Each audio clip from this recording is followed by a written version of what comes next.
So right, nkulamusizaako nnyo oli ku Yugi Update TV kw'osinzira okuba ng'otuwuliriza. Abali mu diaspora mbatumiddeko nnyo mwe bali kwekuumira ku mayengo gano. Kakati agaliwo galaga nti nno agafuluma mu nkuubo oli okuva mu mubaka Ssemujju Nganda agamba nti kigambibwa Museveni yawa Kadaga miliyoni 8 okusobola okulaba nga campaigninga against Anita Among.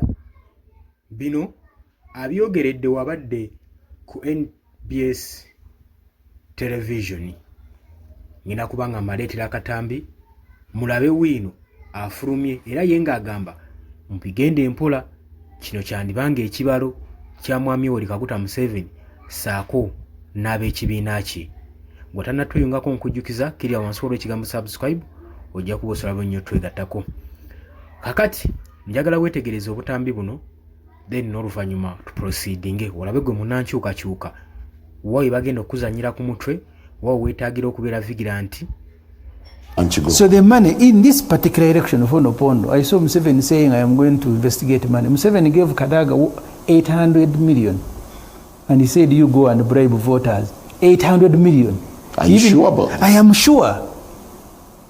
He even told her you can access a helicopter if you want to use it. I don't know how much he gave Anita Among and he said you can go and fight, and then he was there laughing. So these things are deliberate. They are not isolated. It's not an accident. These fellows who are throwing around money, it is money that the majority of them are accessing, money that should be doing roads, money that should be putting drugs in hospital. So what worries me is that now you have a set of human resource that NRM has prepared.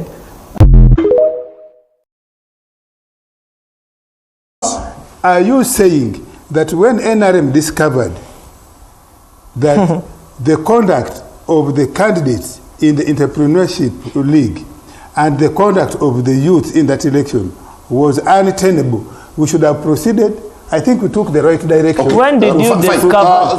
Let's listen to Honorable Ssemujju first.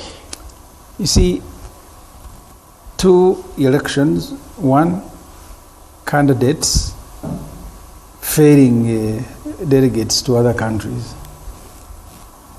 The one of young people, violence, and I saw the behavior of police. I asked myself, was this police now imported from heaven?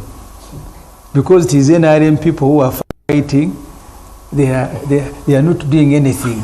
they are just massaging them. I thought you should have praised the police for, this time round. Behaving like a real police. I am very happy. I saw them massaging NRM youth who are boxing each other. And I say now, was this police imported from heaven? That when it is NRM fighting, you don't even arrest, because no arrest was announced in Kororo there. But people were fighting, throwing chairs in the air. And then you come to the substantive elections. When you moved away from the earlier processes of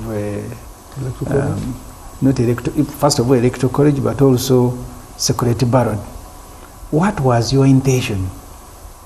That you can go and line up and then have an election continuing throughout the night until morning? 4:30. The old man was there up to 5:15. You can give it to him I for staying awake. I am told. But if we are doing elections in the village where there's no electricity, there's no light, you can raise that argument. But when we are in Nambole, in Kololo, where you can't separate day from night, the trouble is that you are able to say everything. The trouble is that you're not patient. If only you listen. Yes. When the delegates, bona fide delegates, left tired, went to sleep, now they go to all the ushers, the ghetto youth, everybody. By the way, some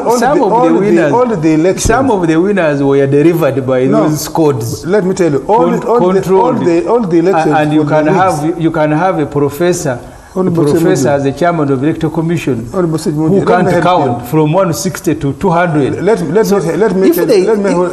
help you, Honorable Ssemujju. Why the league elections took place in the night? This is the reason. We had to read the name one by one, and that took time. Why the election for the sake took place during the day. Let's allow Semuju. We need to give other people space to speak. Every delegate who was in Nambole was eligible to vote for SEC members. As I said, and therefore there was no need. As I said that at the beginning of the show. So claims of fake names were outlandish. Of course, you who alleges as I said at the beginning of this show, listening to me will cause pain, and Ofonopono will dismiss me. That's why I was very happy when you played Mike Mokora, played Chris Variomus. I don't know how many times you have met with Chris here, and I've told him everything that happens in every party. That's why you see these parties are public institutions. These parties are supposed to make a declaration to Electoral Commission. We even taxpayers are funding meeting part of their expenditure. So these parties are public institutions. We should be concerned with everything and anything that happens in a political party. So you go and take over national facilities, you close roads, you take over our money and begin fighting, and in the end, you produce fake leaders. And these fake leaders are at the helm of our country.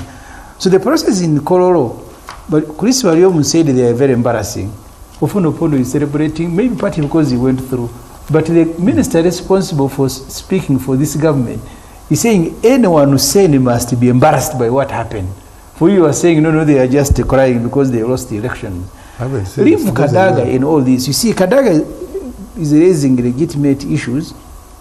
You are saying the issues you are raising are legitimate, but you are also been behaving that way. That's the only response you are making. I want because in the past, I've just got a WhatsApp from Honorable Bariomus, and I think it will enrich our debate. Hello, frontliners. The NRM conference went well, save for the poorly organized elections. The voters' attitude was no money, no vote.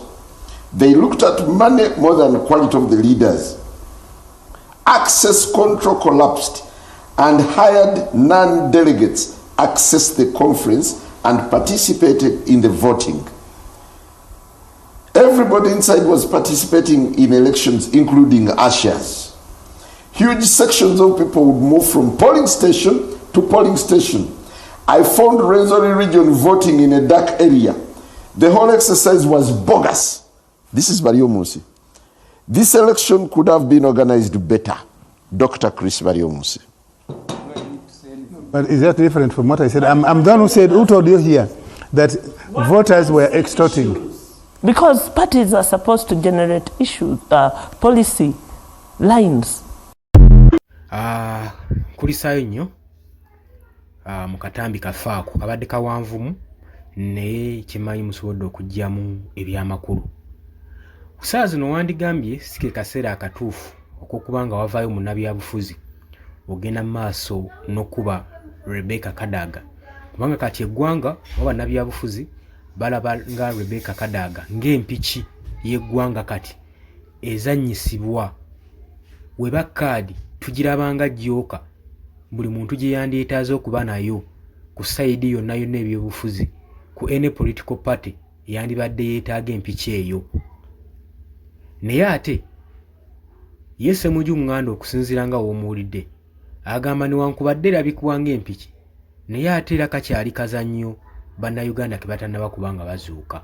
Wabadde ku NTV, ku NBS TV, okusinziira ku mubaka ono owa PPF Ibrahim Ssemujju Nganda aclaiminga ng'agamba General Museveni si mukulembeze wa mazima, era ng'agamba mu ngeri ey'ekimugunyu ye mukulembeze agenda mu maaso n'okuba nga facilitatinga privately mu ngeri ey'ekyama eri bannabyabufuzi okusobola obbenkalwejinga bino ayogera ku Rebecca Kadaga ng'agamba nti nno asobole okuba nga bano abenkalwejingi eri Rebecca Kadaga saako ne Anita Among basobole okubeera nga bastandinga for third most powerful position mu ruling party yaabwe ya NRM. Bano abazanyisa nga mpiki ababiri basobole okubeera nga baggyeyo amaanyi okulaga amaanyi mu kibiina kya NRM. Kitegeeza ki?